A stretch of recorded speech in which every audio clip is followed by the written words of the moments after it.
دا خو یې داسې یوه خبره راته وکړه چې د ټول سفر خواري ختمه کړه.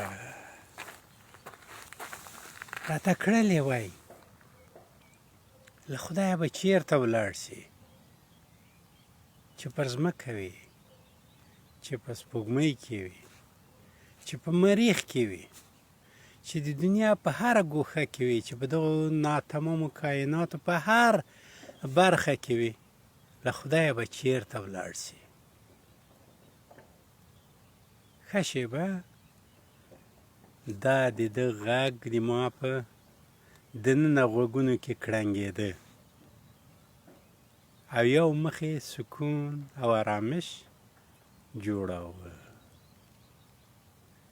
خدای شته، حضور شته، نو چېرته به ولاړ شي؟ دغه د دې سفر ټوله خواري همدومره وه. نو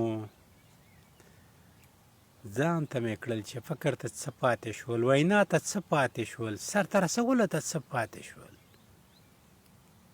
مینه. ځکه چې مینه ژوند ده او ژوند مینه ده. پرته له دې ګرځو، خوځېږو، غږېږو، خو په رښتینې معنا ژوندي نه یو. ځکه چې که فکر، که وینا، که کړنه سرچینه یې مینه نه وي، د مرګ تخم ده، د مرګ کښت و کر ده. زموږ تقدیر دا نه ده. موږ یې خدای هستو او هغه فقط د مینې له لارې ښه پېژندل کېږي. ځکه چې وړیا یې پیدا کړي هستو، جلا جلا، هر یو ځانګړی. نو به ژوند په څه ستر باغستان واوښت. مینه به فکر کوي، مینه به غږېږي، مینه به کښت و کار کوي. باغواني له سره پیل شوه. تاسو دې د مینې غوړېدلي باغوانان واوسئ. پرته له مینې هیڅ ونه لرئ. ځکه چې د مینې لرل هر څه دي.